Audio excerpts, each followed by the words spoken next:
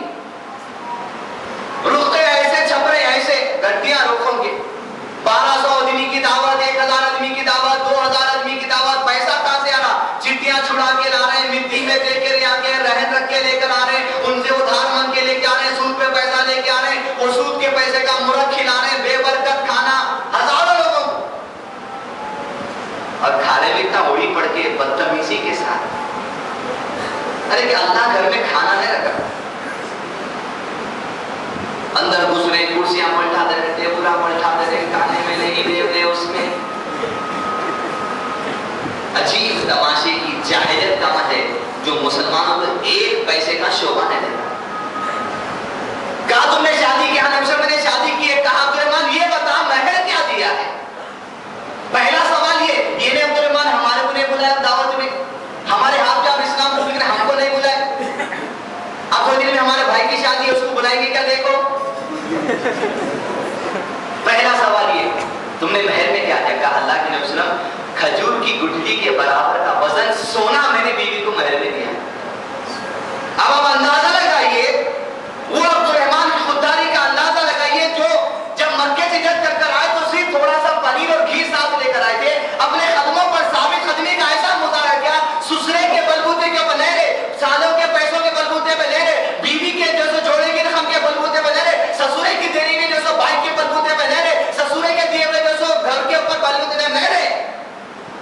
اپنے قدموں پہ کھڑ کے کام کرے. کیا کرے؟ زمین پہ بچھا کے کھجور اور پنیر جو تھے بیچنا شروع کرے.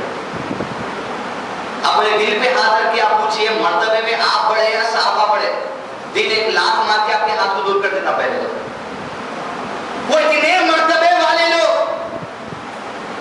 ایمان کے لوگ ٹاپ موسٹ پوزیشن پر ہیں نبی صلی اللہ علیہ وسلم کے بعد, وہ قوم کے اندر ایسی خودداری ہے جو قیامت تک آنے والی امت کو وہ خودداری سکھاتی ہے کہ خبردار خبردار, ایک حد ہوتی ہے باپ کا مال کھانے کی, ایک حد ہوتی ہے سسرے کا مال کھانے کی, ایک حد ہوتی ہے بیوی کا مال کھانے کی. بیوی کے مال کی تو کچھ حد ہے نہیں, بے حد کھانا ہے بیوی کا مال. فریج بھی کھانا ہے, واشنگ مشین بھی کھانا ہے, کپڑے بھی کھانا ہے, جوڑے کی رقم بھی کھانا ہے, الماری بھی کھانا ہے. ارے پلنگ تک لے رہے ہیں, پلنگ جس پلنگ پہ سو رہے ہیں وہ تک لے رہے ہیں. وہاں پر افسوس ہے, انتہائی افسوس اور جہالت والا عمل ہے. اگر نوجوان اگر کوئی کر رہا منگ کے اگر آپ شادی کر رہے ہیں, ختن جو سے اس بات کی جو سو ممانعت اسلام میں, یوں اللہ کے نبی صلی اللہ علیہ وسلم سے کہا ہاں میں نے شادی کی. اس طرح اللہ کے نبی صلی اللہ علیہ وسلم ایک صحابہ کے ساتھ جوڑتے چلے جاتے, کھانے کا انتظام, رہنے کا انتظام جوڑ دیا گیا. ابو ہریرہ رضی اللہ تعالیٰ عنہ یہ بھی مہاجر, رسول اللہ صلی اللہ علیہ وسلم کی احادیث نوٹ کرنے میں سب سے زیادہ نمبر آف احادیث جس نے نوٹ کیا ابو ہریرہ نے نوٹ کیا. ان کا کام ہی خالی یہ تھا, یہ کہتے ہیں کہ میرا کام یہ ہے کہ میں اس جگہ پر آ کر بیٹھ جاتا جس جگہ پر رسول اللہ صلی اللہ علیہ وسلم بیٹھا کرتے تھے, ان کی غیر حاضری میں صرف حدیثوں کو لکھا کرتا تھا. یہاں تک کہ قریش کے لوگوں نے مجھ سے کہا ابو ہریرہ تو آخر اتنی حدیثیں کیوں لکھتا ہے؟ اللہ کے نبی صلی اللہ علیہ وسلم تو انسان ہے, کبھی اچھے موڈ میں ہوتے ہیں, کبھی خراب موڈ میں ہوتے ہیں, ان کی زبان سے کچھ بھی باتیں نکل جاتی ہیں, تو کیا تو ہر چیز کو نوٹ کر لے گا؟ ابو ہریرہ قلم چھوڑ دی, حدیث لکھنا بند کر دی. اللہ کے نبی صلی اللہ علیہ وسلم کے پاس کہا اللہ کے نبی صلی اللہ علیہ وسلم میں آپ کی ہر بات کو لکھ لیا کرتا تھا اللہ کے نبی, لیکن قریش میرے سامنے بات کرتے ہیں کہ آپ بشر ہیں, کبھی اچھے موڈ میں ہوتے ہیں, کبھی برے موڈ میں ہوتے ہیں, لہٰذا میں آپ کی باتیں لکھنے چھوڑ دیا, میں کیا کروں؟ اللہ کے نبی صلی اللہ علیہ وسلم نے کہا ابو ہریرہ تو میری حدیثیں لکھتا چلا جا, ابو ہریرہ تو میری حدیثیں لکھتا چلا جا, اس ذات کی قسم ہے جس کے قبضے میں میری جان ہے, میری زبان سے سچ کے سوا کوئی دوسری بات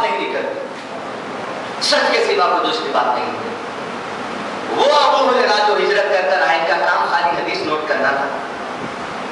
ایک دن آئے ہجرت کر کے, کیونکہ ان کا بھی سیٹلمنٹ ہو گیا تھا کسی گھر میں کھانا پینا. ابھی سیٹلمنٹ کے دن چل رہے تھے. رات کے وقت میں اللہ کے نبی صلی اللہ علیہ وسلم کہا, اللہ کے رسول صلی اللہ علیہ وسلم صبح سے کچھ کھانے کے لیے میرا انتظام نہیں ہوا, لہذا میری آپ سے گزارش ہے کہ آپ میرے لیے کچھ کھانے کا انتظام کرا دیجیے. اللہ کے نبی صلی اللہ علیہ وسلم نے کہا, اچھی بات ہے ابو ہریرہ, میرے گھر جاؤ اور میری ازواج سے کہو کہ کچھ کھانے کا انتظام دے دو, تمہارے لیے کچھ کھانے کا انتظام کر دو. ابو ہریرہ نکلے, اللہ کے نبی صلی اللہ علیہ وسلم کے گھر گئے, دستک دی, ازواج نے آواز دی, کیا بات ہے؟ کہا اللہ کے نبی صلی اللہ علیہ وسلم نے بھیجا ہے کہ آپ کے گھر میں اگر کچھ بھی کھانے ہیں تو مجھے دے دیجیے. اندر سے آواز ہے, اپنے صاحب سے کہہ دینا صبح سے ہمارے گھر میں چولہا جلا ہی. اللہ کے رسول صلی اللہ علیہ وسلم غریب سے غریب آدمی ہے تو اس کے لیے بھی اس میں حسنہ ہے. ٹاپ موسٹ لیول کا پیسے والا آدمی ہے تو اس کے لیے بھی اس میں حسنہ ہے. ٹاپ موسٹ لیول کا ملٹری کمانڈر بھی ہے تو اس کے لیے اس میں حسنہ ہے. ٹاپ موسٹ لیول کا پولیٹیشین ہے تو بھی اس کے لیے اس میں حسنہ ہے. ایک آدمی چاہے جیسی بھی زندگی گزار رہا ہو, زندگی میں اسے خوشحالی اور بحالی آنا, نبی صلی اللہ علیہ وسلم کی زندگی کی طرف دیکھ لینا. یوں ابو ہریرہ آ کے بولے, اللہ کے نبی صلی اللہ علیہ وسلم آپ کے گھر بھی جائیں, لیکن یہ جواب ہے. وہی مسجد نبی میں جو صحابہ تھے, رسول اللہ صلی اللہ علیہ وسلم آواز لگا کے لگے, میرے صحابہ کون ہیں تم میں سے جو آج کی رات کے ایک وقت کا کھانا ابو ہریرہ کو کھلا دے, اللہ دنیا میں خوشخبری دے. فوری حضرت ابو طلحہ جو انصار تھے, اب آپ اندازہ لگائیں ان کے درمیان کیسی زبردست بھائی چارگی ہوئی تھی. ایک دوسرے کو بیوی دینے کے لیے تیار ہو گئے, طلاق کے بعد پیسہ آدھا بانٹنے کے لیے تیار ہو گئے, کھیت آگے بانٹنے کے تیار ہو گئے, کاروبار بانٹنے کے لیے تیار ہو گئے. یہ ابو طلحہ اٹھے, کہا اللہ کے نبی صلی اللہ علیہ وسلم وہ عمل کیا ہے مجھے بتا دیجئے میں کر دوں. کہا ابو ہریرہ کو رات کے وقت کا کھانا کھلا دو, اللہ دنیا میں ہی انشاءاللہ خوشخبری دے گا. بولے اللہ کے میرے ساتھ چھوڑ دیجیے ابو ہریرہ کو. ابو ہریرہ کو لیے بخاری شریف سورہ حجر کی آیت نمبر 9 کی تفسیر میں پورا واقعہ ملا. ابو ہریرہ کو لیے گھر گئے, دستک دی, بیوی نے دروازہ کھولا, کہا اللہ کے نبی صلی اللہ علیہ وسلم کے مہمان گھر پر آئے ہیں, رات کے وقت کا کھانا کھلانا ہے. کہا کہ تم مرد آدمی ہو, تمہارے لیے تھوڑا سا کھانا اٹھا کر رکھی, اگر کہہ دو تو بچوں کو دودھ پانی پلا کر سلا دو, اور وہ کھانا جو تمہارے لیے اٹھا کر رکھی ہو ان کے لیے دے دو. ابو طلحہ نے کہا میری بیوی, ایسا کیوں نہ ہو کہ آج کی رات میں اور تو اس اللہ رب العزت کی رضا کے لیے بھوکے سو جائے. بیوی نے کہہ دیا اگر تم چاہتے تو اسی طرح ہم عمل کریں. یوں کمرے میں کھانا لگا دیا گیا. ابو ہریرہ نے بیوی کو اشارہ دیا کہ جب کھانا ہم کھانا شروع کریں گے چراغ بجھا دینا تاکہ کمرے میں اندھیرا ہو جائے. ابو ہریرہ یہ سمجھے کہ میں بھی کھانا کھا رہا ہوں, حقیقت میں اپنے ہاتھوں کو روکے رکھوں گا. ابو ہریرہ جتنا کھانا ہے کھا لے گا, وہ سمجھے گا کہ میں بھی کھا رہا ہوں لیکن میں نہیں کھاؤں گا. چراغ بجھا دیا گیا. ابو ہریرہ کھانا کھاتے چلے گئے. جو کچھ کھانا تھا جب کھا چکے, اللہ کا شکر ادا کیا تو اجازت طلب کی کہ ابو طلحہ میں کھا چکا, اللہ تمہیں دعائیں دی, اور اس کے بعد کہتا میں گھر چلا جاؤں. گھر چھوڑ دی, اور رات کو یہ انصار جو مدینے کے اسلام رہنے والے عرب کے لوگ تھے, اسلام قبول کیے, بھوکے اس وقت. صبح فجر کی نماز کو جب ابو طلحہ مسجد گئے تو اللہ کے نبی صلی اللہ علیہ وسلم پکڑ لیے. بولے ابو طلحہ, کل رات کو تو نے اور تیری بیوی نے اللہ کی